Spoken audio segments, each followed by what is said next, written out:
That goblet was dry when I polished it. Hannah Brooks said the words quietly, though no one else stood inside the royal wine cellar. Above her, Blackwood Keep prepared for the treaty feast. Boots crossed stone corridors. Musicians tested strings in the great hall. Servants hurried between kitchens carrying roasted meat, winter fruit, and silver trays. Down below, the cellar remained cold and still. Hannah held the Alpha King's ceremonial goblet beneath an oil lamp. She had polished it less than an hour earlier.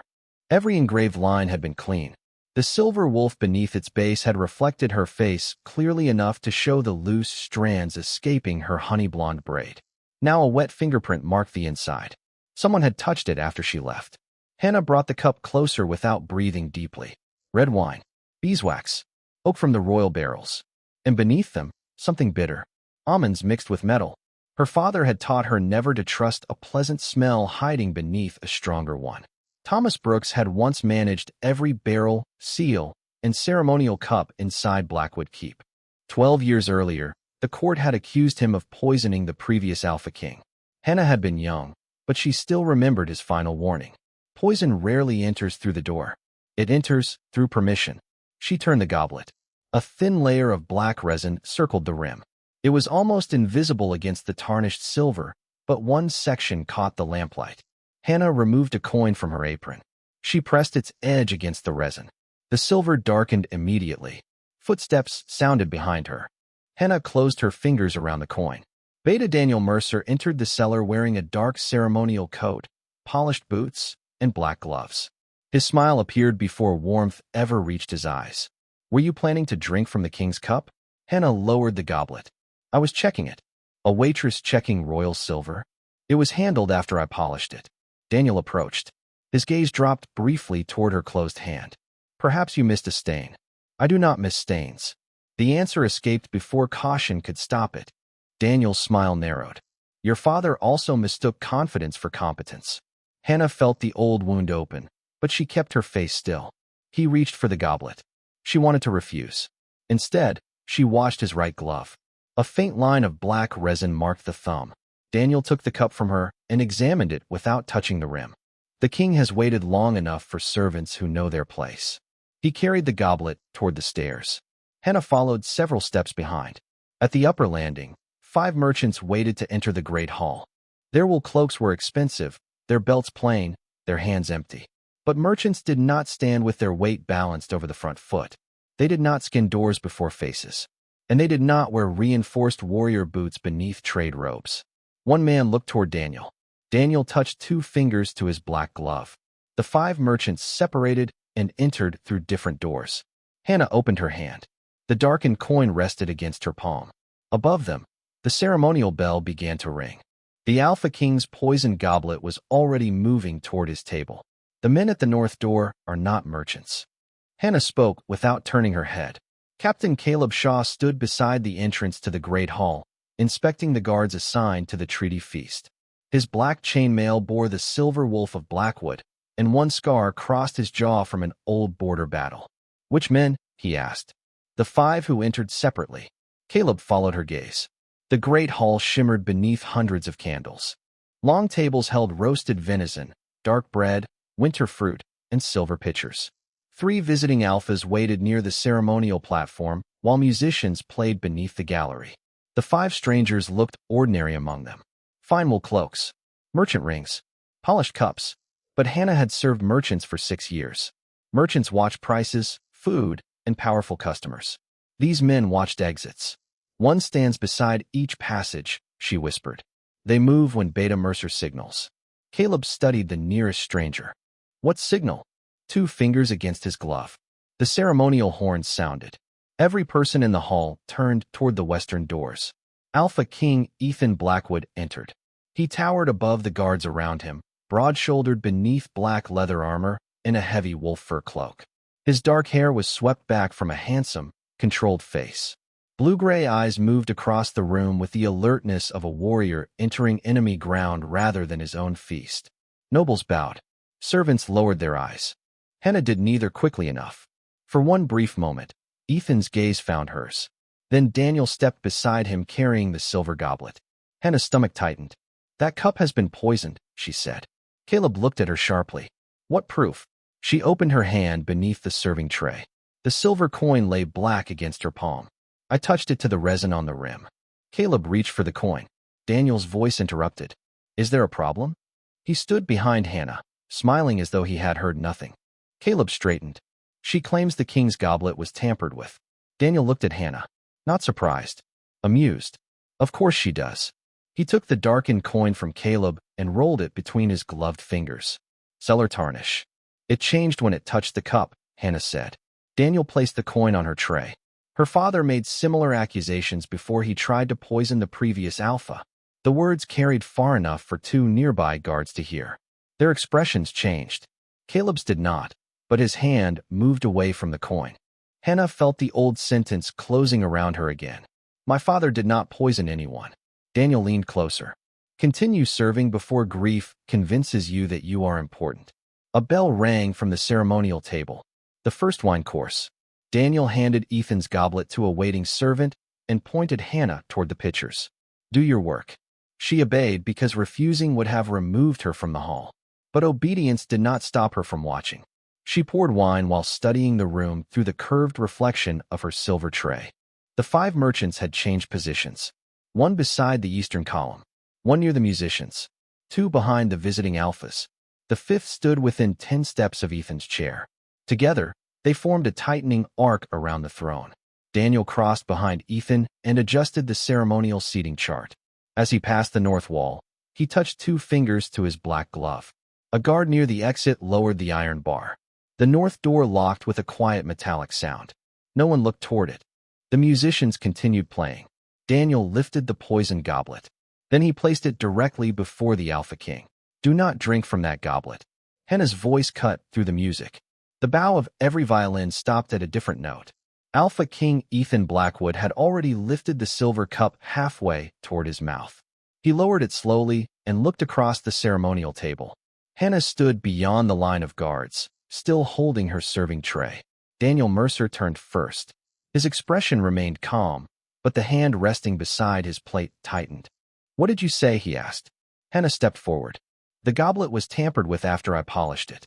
A murmur moved through the visiting nobles. Daniel gave a soft laugh. You were ordered to return to the kitchens, and the north door was ordered locked. Captain Caleb looked toward the exit. The iron bar had been lowered. He signaled 2 royal guards to inspect it. Daniel moved between Hannah and the king. Remove her before she ruins the treaty.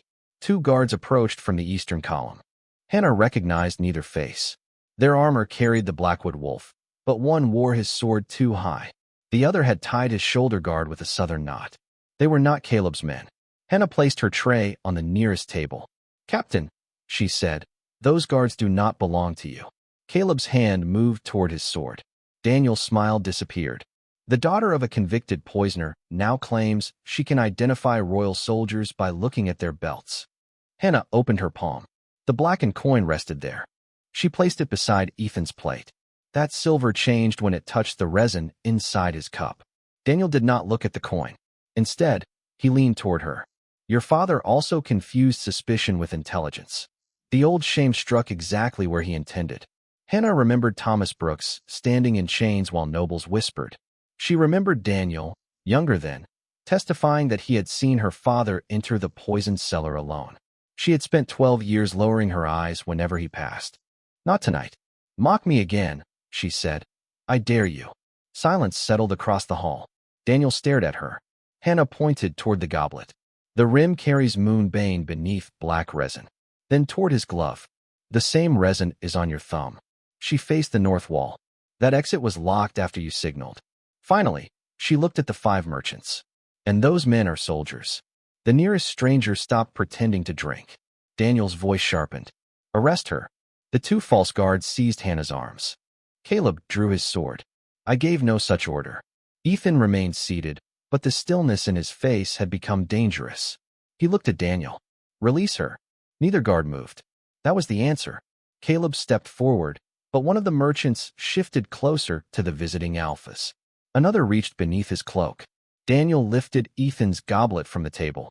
My king, this woman is using her father's disgrace to create panic. Drink, and let the treaty continue. Ethan did not take the cup. Daniel extended it farther. Hannah twisted against the guards holding her. One tightened his grip until pain shot through her shoulder. Through the polished surface of her tray, she saw the fifth merchant draw a narrow crossbow beneath the table. It was aimed directly at Ethan's chair. "The man behind you has a weapon," Hannah said. Daniel's eyes flicked toward the reflection. Only once. Enough to confirm he knew. Hannah drove her heel down onto the nearest guard's foot. His grip loosened. She tore one arm free. Daniel raised the goblet toward Ethan again. The crossbow string pulled tight. Hannah reached for the silver tray, and the first assassin began to rise. The crossbow fired before Hannah reached the table. She lifted the silver tray with both hands. The bolt struck its center. Metal rang through the great hall, and the force drove her backward into the guard still holding her arm. His grip broke. The tray bent inward, but the bolt did not pass through. Ethan rose from his chair. Daniel moved faster. He seized the poisoned goblet and thrust it toward the Alpha King as though preserving the ceremony mattered more than the weapon hidden beneath the table. "Drink," Daniel said. In this panic, Hannah saw the black resin shine along the rim. She swung the damaged tray. Its edge struck Daniel's wrist. The goblet flew from his hand, crossed the ceremonial table, and fell into the nearest brazier. For 1 second, nothing happened. Then white fire erupted toward the ceiling. The flames carried no ordinary heat. They burned pale and silent, curling around the silver cup until the engraved wolf blackened. Every face in the hall turned toward it. Moonbane. The proof Hannah had tried to give them now burned where no one could ignore it. The 5 merchants drew weapons. One overturned the treaty table. Another seized a visiting Alpha by the shoulder. The crossbowman reached for a second bolt. Captain Caleb shouted, "Royal Guard, defend the king." Steel left scabbards across the hall. The 2 false guards rushed Hannah. She threw the bent tray into the first man's face and pulled the long banquet cloth from the nearest table. Plates, pitchers, and candles crashed to the floor. The cloth wrapped around the second guard's legs, dragging him down among the scattered dishes. A shadow moved behind Ethan. Daniel had drawn a narrow black knife from beneath his ceremonial coat. Hannah saw the blade reflected in the polished wine pitcher beside the king. "Behind you." Ethan turned, but Daniel was already striking. Hannah crossed the distance between them and drove both hands against Ethan's shoulder. The Alpha King fell sideways from the ceremonial chair. Daniel's knife missed his ribs. It sliced through the heavy wolf fur cloak instead. Ethan hit the stone floor, rolled, and came up on one knee. His expression held no confusion now, only fury. Daniel stepped backward. "You should have remained invisible," he told Hannah. She stood between him and Ethan, gripping the bent silver tray like a shield. "You should have remembered who serves every table." Daniel lunged. Ethan caught his knife wrist before the blade reached her. The 2 men collided against the ceremonial platform, strength against betrayal. Caleb struck the crossbowman before he could fire again. Loyal guards entered through the servants' passage, forcing the disguised soldiers away from the visiting Alphas. For several violent seconds, the great hall became steel, shattered glass, and overturned firelight. Then Daniel kicked Ethan's injured chair into his path. The Alpha King broke it aside, but the delay was enough. Daniel reached the narrow staircase behind the wine platform. Hannah recognized it immediately. The cellar stairs. He tore open the concealed door and disappeared below. After him, Caleb ordered. 2 guards followed. Ethan did not. He looked at the white flame still rising from the poisoned goblet, then at the bolt buried in Hannah's tray, then at the torn section of his cloak where Daniel's knife should have entered his body. The entire hall had seen it. The waitress had been right about the cup, right about the locked door, right about the false guards, right about the men disguised as merchants. Ethan crossed the broken floor toward her. "You saved my life." Hannah lowered the tray. Before she could answer, a guard near the fallen banquet cloth reached into the pocket of her cream apron. He removed a small glass vial filled with dark powder. Moonbane. The room fell silent again. Hannah stared at the vial. She had never seen it before. From somewhere beneath the hall, a cellar bell began to ring. "Do not touch that vial with bare skin." Hannah's warning came too late. The guard holding it had already loosened the stopper. A bitter metallic scent escaped into the great hall. Captain Caleb struck the vial from his hand with the flat of his sword.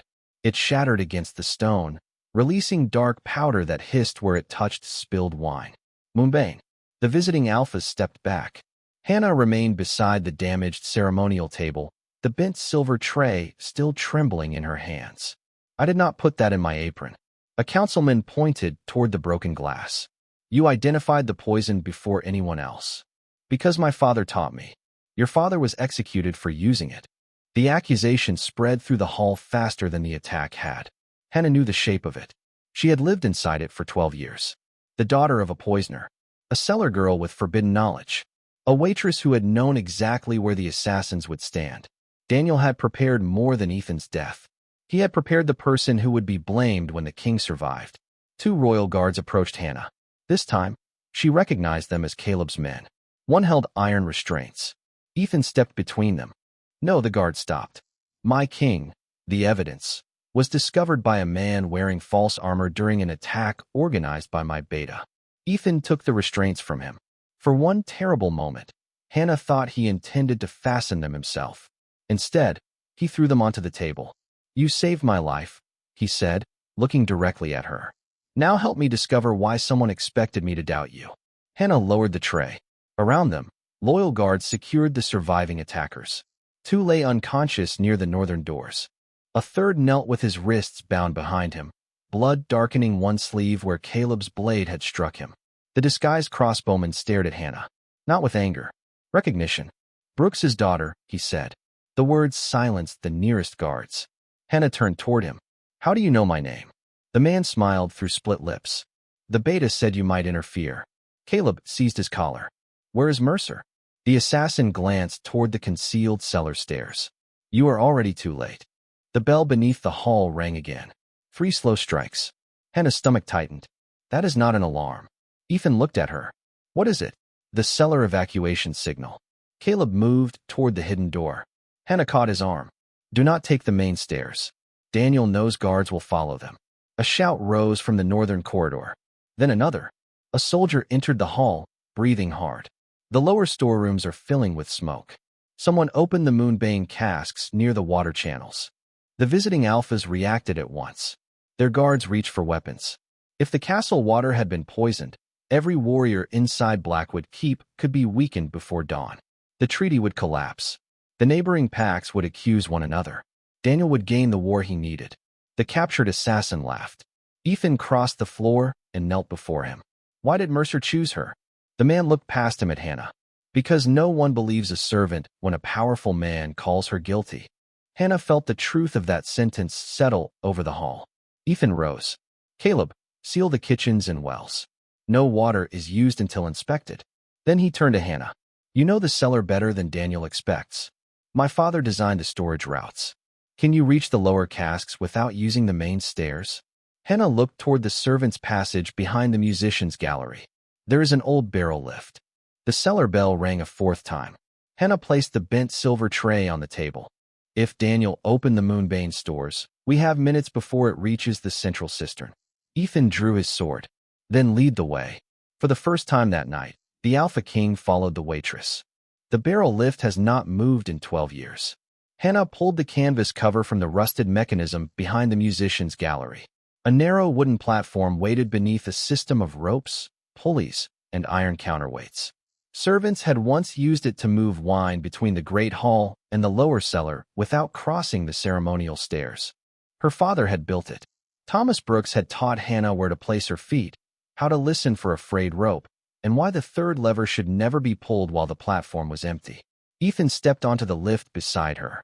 Captain Caleb followed with 2 trusted guards. The ropes groaned. Will it hold? Ethan asked. Hannah examined the main knot. My father tied it. That was not my question. It was my answer. She released the brake. The platform descended into darkness. Smoke rose through the shaft in thin gray layers. The deeper they traveled, the stronger the metallic scent became. Moonbane. Hannah covered her mouth with her apron. Do not breathe deeply. Ethan tore a strip from the damaged edge of his cloak and tied it across his face. Caleb and the guards did the same. The lift stopped beside the lower storage passage. 3 barrels lay broken across the floor. Dark powder covered the stones, but none had reached the water channel. Hannah knelt beside the nearest cask. Its label showed a black wolf facing left. The mark is reversed, she said. Caleb lowered his torch. It looks deliberate. It is. She brushed soot from the wooden band. Beneath it, tiny numbers had been carved into the grain. Her father's cellar code. Thomas had used ordinary wine labels to record deliveries that did not match the royal ledgers. A wolf facing left meant the contents were false. A broken tail meant the order came from someone inside the guard command. This mark carried both. Hannah read the numbers aloud. 7, 4, 12, 1. Ethan looked toward her. What do they mean? The seventh shelf. Fourth ledger. 12th page. First line. A door slammed somewhere beyond the smoke. Daniel was still below them. Caleb signaled the guards forward. Hannah caught Ethan's sleeve. Wait. A thin wire crossed the passage at ankle height. It disappeared into a pile of moonbane powder beside the wall. Caleb stared at it. A spark trap. Daniel knew soldiers would follow the smoke. Hannah stepped over the wire and led them through a servant's tunnel behind the oldest wine racks. At the end stood her father's former office. The royal seal still covered the door. Not Thomas Brooks's seal. Daniel Mercer's. Ethan cut through the wax with his knife. Inside, shelves had been stripped bare except for one iron box. Caleb forced it open. A single cellar ledger rested within. Hannah turned to the seventh shelf entry, fourth account, 12th page. The final page of her father's code had been sewn into the binding. Her hands shook as she opened it. Thomas's handwriting filled the margin. Daniel Mercer replaced the king's wine. If I am arrested, he will plant moonbane in my chamber. Do not trust the testimony of the young guard with the black gloves. Hannah stopped breathing. 12 years earlier, Daniel had not discovered the poison. He had placed it. Ethan read the final line over her shoulder. The next delivery is hidden beneath the throne's cellar, marked for the heirless king. A slow clap sounded from the passage. Daniel stood beyond the doorway holding a torch above an open moonbane cask. You finally learned to read your father's last mistake, he said. Hannah closed the ledger against her chest. No, she looked directly at the man who had destroyed her family. I learned why you were afraid of his daughter. Drop the ledger, Hannah. Daniel held the torch above the open cask. One spark would ignite the moonbane dust suspended in the cellar air. Hannah tightened her grip on her father's final record. Ethan shifted slightly beside her. Daniel noticed. Another step, my king, and every wolf beneath this hall stops breathing. Captain Caleb kept his sword lowered. The two guards behind him covered their mouths with torn cloth, but their eyes had already begun watering from the powder. Daniel smiled. You trusted rank more than truth for 12 years. Do not pretend wisdom found you tonight. Ethan's voice remained steady. You poisoned my predecessor. I removed a weak king. You framed Thomas Brooks. He was useful because servants are easier to condemn than soldiers. Hannah felt anger rise through the fear. My father warned them, and they executed him anyway. Daniel looked almost proud. That was when I learned how little evidence power requires when the accused cannot answer. A heavy door opened somewhere beyond the passage. Men shouted. Not guards. The visiting alphas. Hannah looked toward the sound. Daniel had moved them into the lower wine vaults under the claim that the great hall was unsafe. Now they were trapped below. You are not escaping, Ethan said. Daniel lowered the torch closer to the cask. I am not leaving. His smile widened. By dawn, the castle wells will carry moonbane. Your guards will weaken. The visiting alphas will die beneath Blackwood stone, and their packs will blame one another. Caleb's face hardened. And you become regent while the territories prepare for war. Someone must preserve order. You mean seize it, Hannah said. Daniel turned his attention to her. You still speak as though anyone will remember the waitress after the king is dead. Hannah looked at the reversed wolf mark on the broken barrels. Then at the narrow water channel. The moonbane had not entered it. Daniel wanted them to believe the cistern was the immediate target, but the powder remained dry. His real plan required the Great Hall. The treaty proclamation. The throne. A public death witnessed by every surviving alpha. You need Ethan upstairs, she said. Daniel's expression changed. Only slightly. Hannah continued. You did not poison the water. You filled the cellar with enough smoke to weaken the guards, then moved the alpha guests below so no one could contradict your story. Ethan looked at her. Daniel's torch remained still. You plan to return to the Great Hall, Hannah said. You will announce that the rival packs killed one another, then display Ethan's body as proof. Daniel's smile disappeared. Caleb stepped forward. Daniel dropped the torch. Hannah kicked the open cask. It rolled across the floor before the flame landed, spilling moonbane away from the spark. Ethan seized Daniel's wrist, but the beta tore free and struck the wall lever beside the office. An iron gate crashed between them. Daniel disappeared into the smoke. Caleb slammed his shoulder against the bars. They lead to the throne cellar. Hannah opened her father's ledger again. A delivery route had been drawn beneath the final line. Wine lift. Servants stare. Great hall. He is going back upstairs, she said. Ethan looked toward the trapped visiting alphas, then toward the passage Daniel had taken. We free them first. Hannah shook her head. If Daniel reaches the throne before us, he controls the story. She pointed to the reversed wolf barrels. Those do not contain enough moonbane to poison the castle. They are decoys. Caleb understood. The real supply is already above. Hannah closed the ledger. Daniel expects soldiers to chase him through the main stair. Ethan met her eyes. What does he not expect? The waitress who knows how every barrel reaches the king's table. Behind them, the captive alphas pounded against the vault doors. Above them, the ceremonial bell began ringing again. Daniel was calling the court back to the great hall. Hannah turned toward the forgotten servants' tunnel. This way, she said. We will reach the throne before he does. A good servant knows how to prepare a table for the guest who believes he owns it. Hannah moved through the forgotten passage beneath the great hall with Ethan and Caleb close behind her. Above them, the ceremonial bell continued ringing. Daniel was summoning the surviving court. He expected frightened nobles, weakened guards, and an empty throne. He did not expect the servants to reach the room first. The passage opened behind the wine platform. Nora Wells stood there with 3 kitchen maids, her face pale but determined. Hannah. There is no time to explain. Hannah pointed toward the ceremonial barrels beside the throne. Empty those into the drain. Fill them with hearth ash and reseal them. Nora looked at the Black Wolf marks. Moonbane. The real supply. Caleb sent 2 guards back through the cellar tunnel with orders to free the visiting alphas. The others entered through the servants' doors and concealed themselves behind tapestries, musicians' screens, and storage alcoves. Hannah opened every ventilation panel above the hall. Fresh winter air moved through the chamber. No moonbane smoke could remain trapped there. Ethan removed his wolf fur cloak. What do you need me to do? Look as though the poison reached you. Caleb stared at her. He is the Alpha King, and Daniel needs to believe he has defeated him. Ethan lowered himself into the ceremonial chair. Hannah poured ordinary red wine across one sleeve, then placed the poisoned silver goblet on Daniel's side of the table. The blackened coin rested beside it. Nora carried Thomas Brooks's ledger beneath a folded serving cloth. Footsteps approached. Daniel entered through the north door with 4 remaining traitors. He stopped when he saw Ethan slumped against the throne. Hannah stood beside the wine table with her head lowered, exactly where a frightened waitress should have been. Daniel smiled. The great Alpha King brought down by the same poison his court once blamed on his cellar master. Ethan did not move. Daniel approached the throne.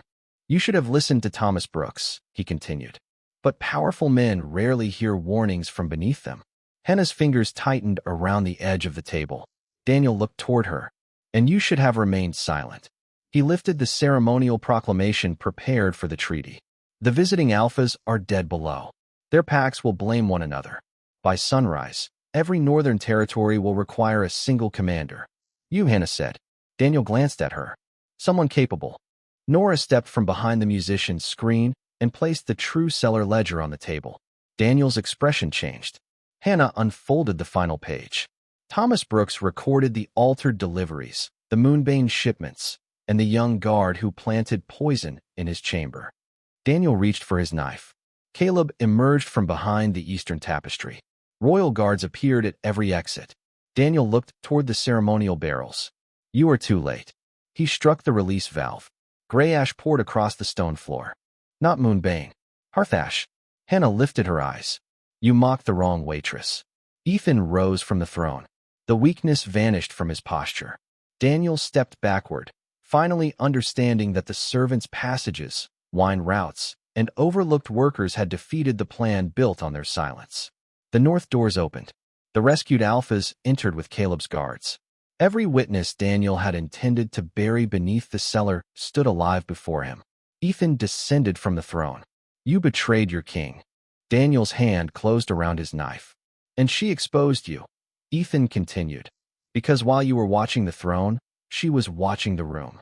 Caleb seized Daniel's wrist before the blade cleared his coat. The former Beta was forced to his knees beside the poisoned goblet. Hannah placed her father's ledger before him. For 12 years, Daniel had trusted that no one would believe a servant. Now the entire court was listening to one. She was serving the room. That is why she saw everything. Ethan Blackwood spoke from the center of the silver stag. The banquet tables had been restored, but no feast covered them. Instead, the evidence of Daniel Mercer's betrayal rested beneath the candlelight. The poisoned silver goblet, the blackened coin, military wax taken from the false wine seals, moonbane casks marked with reversed wolves, Thomas Brooks's final cellar ledger. Daniel stood in chains before the assembled court. His ceremonial coat had been removed, leaving him in a plain dark tunic. Captain Caleb remained behind him with one hand resting near his sword. Hannah stood beside Nora near the servants' entrance. For 12 years, that doorway had been the place from which she entered quietly, carried wine, and disappeared before anyone remembered her face. Now every alpha, noble, guard, and servant in the hall was looking at her. Daniel lifted his chin. A frightened waitress in a kitchen maid have invented a story from old records. Nora's hands trembled, but she stepped forward. I saw you place a vial inside Hannah's apron before the feast. Daniel looked at her with open contempt. You expect kings to believe a servant? Ethan descended from the throne. I expect kings to examine evidence. Caleb placed the false guard's orders on the table. The men holding Hannah during the attack were recruited under Daniel's seal. The surviving assassins identified him as the commander who paid them. One of the visiting alphas raised the recovered proclamation. This document declared us dead before the cellar doors were even opened. Daniel's expression tightened. Hannah opened her father's ledger. My father recorded the first altered moonbane delivery 12 years ago. Daniel replaced the previous king's wine, planted poison in Thomas Brooks's chamber, and testified against him. She turned the book toward the court. The final page carried Thomas's handwriting and the original delivery numbers. Beside them were Daniel's early guard codes, matching the numbers on the casks discovered beneath the throne cellar. Daniel pulled once against his chains. Thomas Brooks was weak. No, Hannah said. He was unheard. The words crossed the hall more sharply than a shout. Ethan looked toward the older council members who had approved Thomas's execution. You accepted the testimony of a rising guard and dismissed the warning of the man who understood the cellar. No one answered. You called rank proof of honesty. Ethan continued. Daniel built his entire betrayal upon that mistake. He faced the court. Let the record state that Thomas Brooks was innocent of poisoning, treason, and every charge used to destroy his name. Hannah lowered her eyes. For one moment, she saw her father as he had been before the chains, sleeves rolled above his elbows, teaching her how to read a seal without breaking it. Nora reached for her hand. Ethan turned toward Daniel. Daniel Mercer, you are stripped of the rank of Beta, all lands, military authority, and claim to royal protection. You will answer for treason, attempted assassination, unlawful imprisonment, conspiracy against allied alphas, and the execution of an innocent man.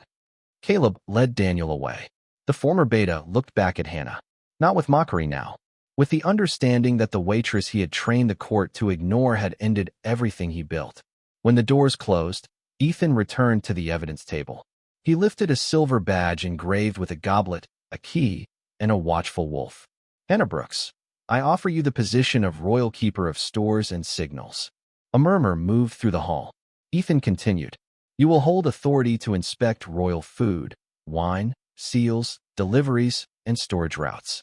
You may stop any ceremony when you observe danger. You will report directly to the crown and train servants to recognize signs of betrayal. Hannah looked at the badge. And if I refuse? Your father remains innocent. Your protection remains. Nothing will be taken from you. She met his eyes. One condition. Name it. No servant will be punished merely for bringing a warning. Not because the warning embarrasses a noble. Not because it proves mistaken. Not because the speaker lacks rank. Ethan nodded. Then that will become law. Hannah accepted the badge. Servants along the walls slowly lifted their heads. Later, when the court had emptied, Ethan found her beside the repaired ceremonial table. Will you continue serving at my table? He asked. Hannah looked toward the chair where the crossbow bolt had nearly struck him. Not as someone you refused to hear. Ethan pulled out the chair beside his own. Then sit here until I learn better. Hannah studied him before taking the seat. It was not love yet. It was respect made visible. And for the first time in Blackwood Keep, the waitress was not standing behind the king. She was sitting where he could hear her. The seal is real, but the order is false. The warning came from a 14-year-old stable boy. Hannah looked up from the delivery ledger spread across her new desk. 3 weeks had passed since Daniel Mercer's trial. The former wine office had been converted into the headquarters of the royal keeper of stores and signals. Shelves held wax samples, merchant marks, guard rosters, cellar records, and every key used beneath Blackwood Keep. The boy stood at the doorway clutching a folded military order. Mud covered his boots. Fear covered everything else. What is your name? Hannah asked. Samuel Reed. And what did you notice? He placed the parchment before her. The order says 12 horses are to be moved through the western gate before dawn. It carries the Alpha King's seal. Hannah examined the wax. The crown wolf was perfect. What makes you believe it is false? Samuel pointed toward the final line. The stable master always writes mare before color. This order writes color first. A small detail. The kind powerful men dismissed because noticing it required years spent brushing horses, cleaning stalls, and listening while officials believed no servant understood them. Captain Caleb entered behind the boy. The seal matches Ethan's. The wording does not match the stable office, Hannah said. Caleb studied Samuel. Who gave you this? A guard I did not recognize. Footsteps approached from the corridor. Ethan entered wearing black training leathers rather than ceremonial armor. His broad shoulders filled the doorway, and every servant near the outer office immediately straightened. Samuel lowered his head. Ethan noticed. What did he report? He asked. Hannah handed him the order. A midnight movement through the western gate. Ethan read it. My seal is genuine, which means someone used a document you signed before the wording was added. Caleb's expression hardened. Daniel had often stored blank orders carrying royal seals for emergencies. Not all had been recovered. Ethan looked toward Samuel. You stopped the horses? The boy swallowed. The stable master told me I would be whipped if I delayed a royal command. Did you stop them? Yes, your majesty. Ethan folded the false order. Then you obeyed the law. Samuel raised his eyes carefully. Outside, a bell rang from the western wall. Caleb crossed to the window. 12 riders are waiting beyond the gate. Not Blackwood riders. Their cloaks carried no crest, but their horses wore military saddles. Hannah understood. The stolen animals were meant to carry armed men into the castle wearing Blackwood equipment. By sunrise, the attack would appear to have come from Ethan's own guards. Caleb called for soldiers. Ethan remained beside Samuel. You may have prevented an assault on this keep. I only noticed the words were backward. That was enough. Later, guards discovered 3 more false orders hidden inside the stable office and arrested the master who had accepted payment from Daniel's surviving allies. Hannah added Samuel's report to the new warning ledger. At the top of the page, she wrote, A true seal does not make every order true. Ethan watched from the opposite side of her desk. You believed him immediately, he said. I inspected what he brought. There is a difference. There must be. Listening does not mean accepting every claim without question. It means giving the warning enough respect to examine it. Ethan considered the words. Then he pulled a plain wooden chair beside her desk instead of taking the carved seat prepared for the king. What should happen next? Hannah looked toward the servants waiting outside with reports in their hands. We teach them what to notice. And the officers? We teach them not to fear being corrected. Ethan glanced at the false order. That lesson may be harder. Hannah opened a fresh ledger. Then we begin with the king. A quiet smile touched his face. He remained beside her while she questioned every servant in turn. For years, Blackwood Keep had protected its ruler by surrounding him with armed men. Now Ethan was learning that safety also depended upon the people who cleaned his stables, carried his wine, and noticed when a single word appeared in the wrong place. The wine is safe. The silence is not. Nora Wells placed the untouched pitcher on Hannah's desk. 6 weeks had passed since the stable boy exposed the false military order. Blackwood Keep had grown quieter in the way a forest became quiet before a storm. No new attacks. No suspicious deliveries. No forged seals. That should have brought relief. Instead, 3 servants who had once carried warnings to Hannah had stopped reporting for work. Hannah looked at Nora. Who was missing? Jacob from the north kitchens. And from the laundry, Peter from the lower gate. Different duties. Different quarters. One connection. Each had testified against someone linked to Daniel Mercer. Captain Caleb arrived before Hannah sent for him. Ethan entered moments later, still wearing the black tunic from the morning council. What happened? He asked. Hannah handed him the attendance ledger. 3 servants disappeared after reporting Daniel's remaining allies. Caleb read the names. No bodies. No demands. They were not taken for ransom, Nora said. They were taken to make the others afraid. Ethan's expression hardened. Hannah turned the ledger around. Each missing servant had been assigned temporary work near the eastern storehouse before vanishing. Caleb reached for his sword. We search it now. Hannah stopped him. If armed guards enter openly, whoever is inside will use the old drainage tunnels. Ethan looked at her. What do you suggest? A delivery. An hour later, Hannah pushed a covered wine cart through the eastern passage while Nora walked beside her carrying a basket of folded cloth. Ethan and Caleb followed through a parallel servants' corridor with 6 trusted guards. The storehouse appeared abandoned. Dust covered the doorway. No lantern burned inside. But Hannah noticed fresh wheel marks beneath the dust and a food tray hidden behind a broken crate. Someone was feeding prisoners. She knocked twice. A man's voice answered from within. The order was canceled. Hannah replied with the phrase written beside the names in Daniel's recovered ledger. Only the king cancels winter wine. The door opened. A former guard reached for her. Hannah drove the cart into his knees. Caleb's men entered through the side passage. The struggle ended quickly. Behind a false wall, they found the 3 servants bound but alive. Jacob could barely stand, and still clutched a strip of torn uniform bearing the crest of Daniel's cousin. Peter looked at Hannah and whispered. They said no one would notice servants disappearing. Ethan heard him. His face became still. By sunset, the kidnappers were chained beneath the western tower, and every missing servant had been returned safely to their families. That evening, Hannah remained alone in the Silver Stag, recording the rescue. Ethan entered without guards. You knew the silence meant danger, he said. I knew fear had returned. And you walked into the storehouse anyway. I did not walk in alone. No, he stopped across the table. You taught me how to follow. Hannah set down her pen. The candles reflected in the silver goblet resting inside the evidence cabinet. Once, Ethan had barely noticed the woman carrying his wine. Now he watched her as though every answer mattered. I have tried to separate gratitude from what I feel, he said. You saved my life. You restored the truth about your father. You changed this keep. Hannah remained silent. Ethan continued. But I love you because you never ask power to become kinder only to you. Every door you open, you hold for someone still standing behind it.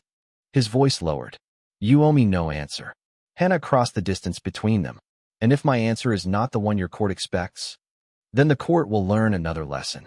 She touched the scar where Daniel's blade had torn his cloak, but missed his body. You are learning quickly. Not quickly enough. Hannah kissed him. Not because he was the Alpha King. Because when 3 servants disappeared, he had followed a waitress through the servants' door without asking whether the crown should enter first. No crown should be offered before the woman beneath it is free to refuse. Hannah spoke before the assembled council, and the nobles who had prepared to celebrate became very still. 1 year had passed since the poison treaty feast. The Silver Stag looked different now. The north door could no longer be locked without releasing an alarm bell. Every ceremonial goblet carried the inspection marks of a cellar worker, a guard, and the royal keeper of stores and signals. Servants stood beside the council tables rather than waiting silently against the walls. At the center of the hall, the restored silver goblet rested inside a glass evidence case. The black resin remained around its rim. No one had allowed the court to forget what nearly happened there. Hannah wore a deep blue medieval gown beneath her silver badge. Her honey blonde hair was braided low, and Thomas Brooks's restored cellar key hung from a chain at her waist. Ethan stood before her in black ceremonial armor and a wolf fur cloak. He looked every inch the Alpha King, who commanded 5 northern territories. Yet he held no command in his hands. Only a narrow silver ring shaped like 2 wolves guarding a goblet. The council had expected him to announce their marriage. Instead, Ethan had asked Hannah to inspect the ceremony first. She had checked the wine. Nora had inspected the servants' entrances. Captain Caleb had tested every guard order. Samuel Reed, now a junior stable clerk, had examined the royal seals. Only when they all approved had Ethan stepped into the center of the hall. "Henna Brooks," he said, "I once believed loyalty meant obedience from those beneath me." His voice carried without effort. "You taught me that loyalty may be the person willing to interrupt a king before he makes a fatal mistake." Henna looked toward the chair beside the throne. It was not lower than Ethan's. That had been her condition when the council first suggested she sit there during official meetings. Ethan continued, "You saved my life, but gratitude is not why I am asking this." He lowered himself to one knee. A murmur passed through the nobles before falling silent again. "I love you because you notice the people power overlooks. Because you carry truth into rooms built to reject it. Because when I offered you protection, you demanded protection for every servant who might one day stand where you stood." He opened his hand. The silver ring caught the candlelight. "But your title is yours. Your authority is yours. Your father's restored name is yours. If you refuse me, nothing will be removed, reduced, or punished." Henna studied him. "And if I accept, you remain royal keeper. I continue inspecting your table, especially my table. I may challenge your orders before the council." Caleb turned away to hide a smile. Ethan's expression warmed. "You already do. I will not become a decoration beside the throne. You would be incapable of it." A quiet laugh moved through the servants. Henna looked toward Nora, who stood near the wine platform wearing the badge of the first servant's advocate. Behind her waited kitchen workers, stable hands, cellar keepers, and laundresses whose warnings were now entered into royal records. The change Ethan had promised was no longer carried only in speeches. It lived in procedures, keys, open doors, and people who no longer trembled before reporting danger. "One more condition," Henna said. Ethan remained kneeling. "Name it." "The law protecting warnings must apply to every allied territory, not only Blackwood Keep.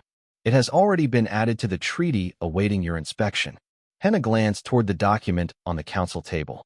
"You prepared for this answer." "I hoped for it. I did not assume it." That distinction mattered. She extended her hand. "Yes." The hall erupted in applause.